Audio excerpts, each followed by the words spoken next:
Hello everyone! Welcome back again on my YouTube channel. This is your Inday Gracia. Thank you so much po sa lahat ng mga nag-subscribe and nanood ng aking playlist about K1 visa requirements, the PSA, how to get your birth certificate without the valid ID, or my explanation about the negative birth certificate. So whoever na hindi pa nag-watch, just click on my playlist and all the K1 visa requirements, interview, the NBI AKA, and all about also the PSA, andyan po lahat. So for today's video po, anyway, before I forget, I'm your Inday Gracia, and don't forget to subscribe my channel. I was working before in PSA CRS outlet, and I'm here in Florida, Jacksonville right now. Okay, so let's talk about the random questions. Kasi ang daming mga nagtatanong, nag-message sa akin via private. Some of them, they message me on TikTok, on my YouTube, and also on my Facebook page. Okay, so first question that we will answer is, merong nagtanong, pag mag-process ba daw ng K1 requirements, ano ba daw yung mas mabuti? DIY ba? With agent or with attorney? Case-to-case basis po kasi yan. So, if you are like not complicated, like both are single, so I think mas mabuti na do it yourself na lang or DIY. Kasi ang dami naman pong nag-share ng kanilang mga experience and all the requirements they share via their vlog in YouTube and TikTok. Ang dami pong nag-share. Meron din pong mga groups na nag-share. So, mas mabuti na DIY, okay?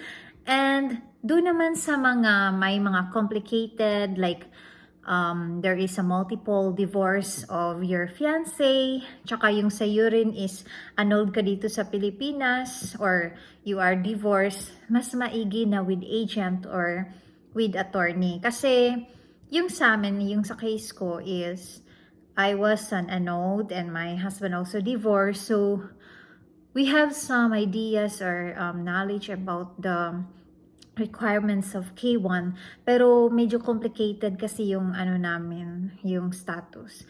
Kaya nag-hire kami ng agent to us. But kami pa rin yung nag-comply lahat nung nag-gather all the requirements. Sila lang yung madirect na matatanungan namin. So, for you guys that you are single, both single or only one divorce of your fiancé, mas mabuti na DIY kasi at least yung cost na magagastos nyo, at least lang siya, hindi masyadong malaki. Kasi magbabayad din kayo sa mga visa payment, sa agents, attorney. So, mas maigi na DIY.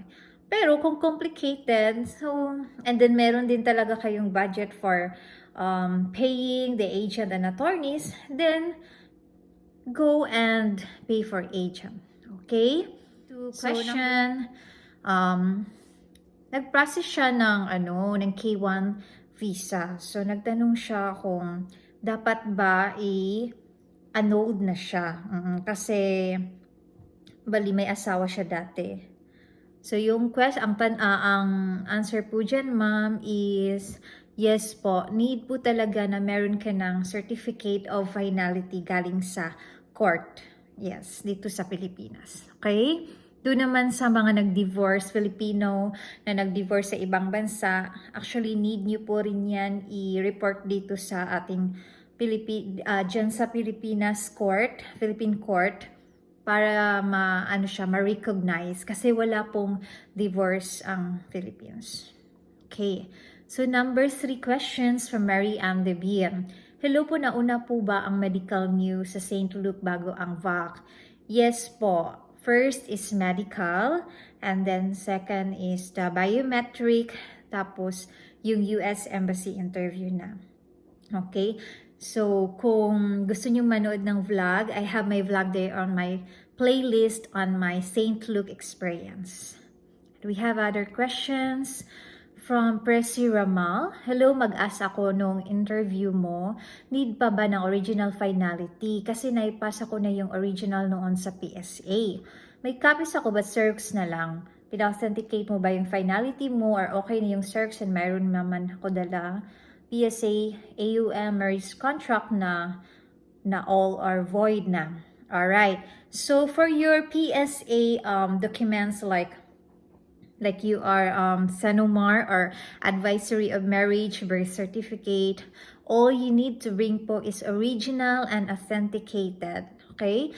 Kung annulled kayo, meron na po yung nakalagay na annotation sa gilid ng marriage certificate, no, or yung advisory of marriage sa gilid or sa baba po. Meron na po yung annotation that you are already annulled or void. Okay? Kasi pag hindi po yan original or authenticated, one thing na ma-refuse ka talaga niyan sa US Embassy interview, okay? Kasi need nila, ini-scan kasi nila yung QR code nun or yung barcode nung PSA original authenticated. Alright? And need din siya, guys, ng original or certified true copy ng inyong annulment paper and also the divorce decree ng inyong fiancé. Alright? Okay, next question. Paano po nakukuha ko ng AKA single name gamit ko per need nila? AKA is kasali yung husband name ko. Kailangan ko po ba palitan status ko or yung AKA lang need? So this is about the NBI AKA. Okay guys, I explained this on my other vlog na pag kukuha ka ng NBI with AKA, yun po yung mga may problema sa inyong birth certificate kung single ka. Like for example, you have a clerical error. So may iba kang ginamit na pangalan or may ibang mali dun sa birth certificate mo. But if you don't have any corrections, then no need to get an AKA, NBI AKA, and you are single. But if you are also married, an old widow, so syempre ginamit nyo yung last name ng inyong husband, kaya kailangan din siya ng AKA sa NBI. Tapos ang gamitin nyo doon is, na status is annulled. Doon sa mga na-annulled or doon sa mga na divorce. Okay? Pero kung single ka, no problem with all your PSA, birth certificate, no need na po siya ng NBI AKA, yung normal na lang na NBI.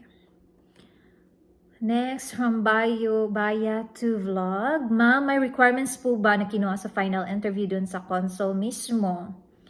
Yes, ma'am. For the final interview, the Black American consul, the Filipino interviewer, kinuha niya po yung lahat ng documents ko.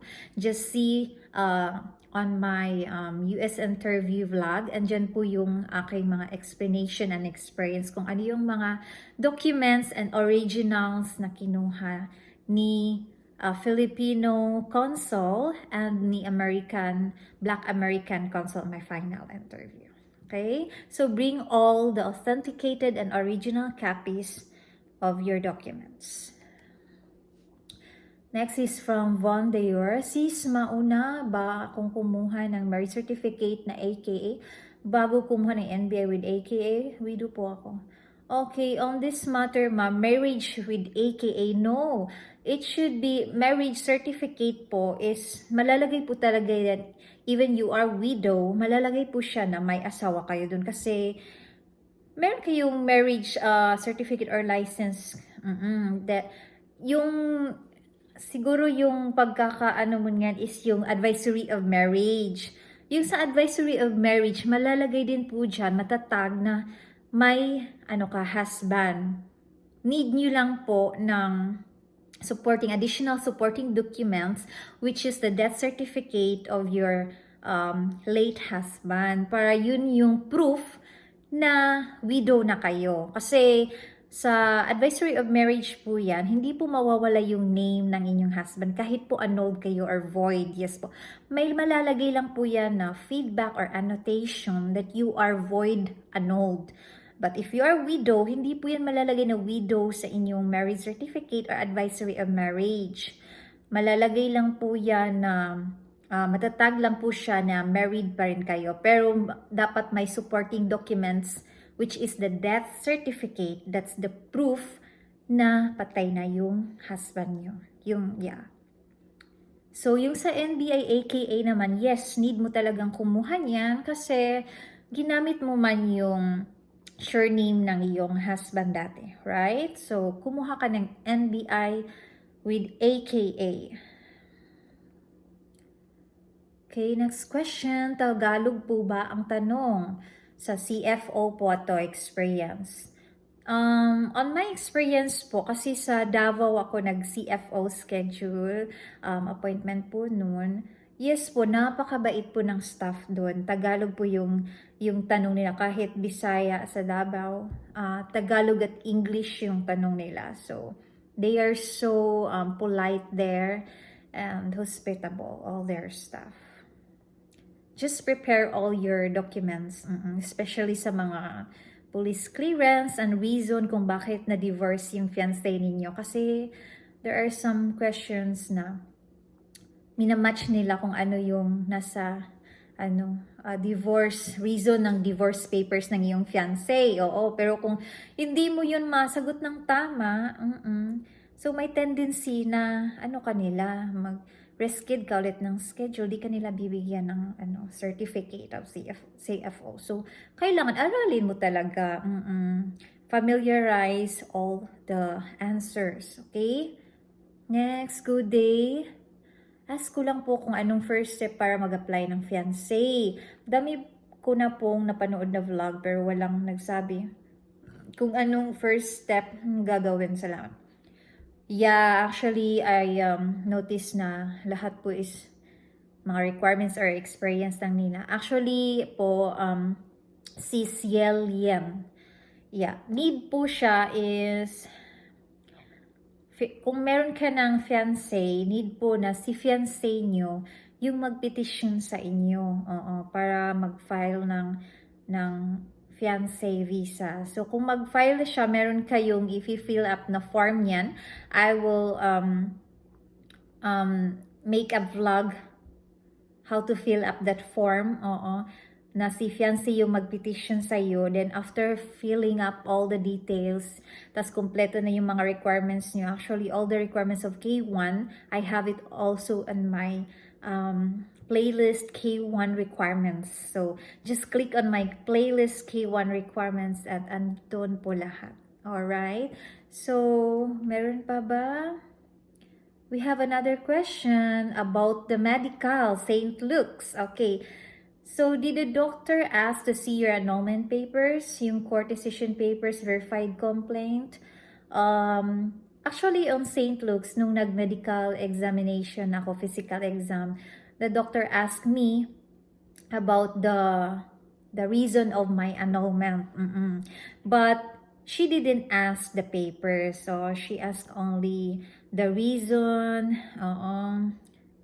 Tapos yung sa rin sa information kung kailan na yung finality ng aking annulment. So, yun lang. So, di na nila kinuha or di na nila chinek yung papers ko from the court. They just asked. So, pero sa US Embassy, make sure na dala nyo po yung certificate of finality galing sa court. Okay? Kasi there are tendency na i-ask yan ng initial interview. Sa akin naman, tinanong yan ng Filipino consul, pero si Black American consul on my final interview, di na niya tinanong. So, that's all I think for today of the random questions that we have. And thank you so much for listening and watching on my YouTube channel. And I hope that you guys drop a comment below, click like and subscribe kung nagustuhan niyo po or natulungan ko kayo sa inyong mga Q&A. And don't forget to subscribe on my channel. Thank you and have a good day.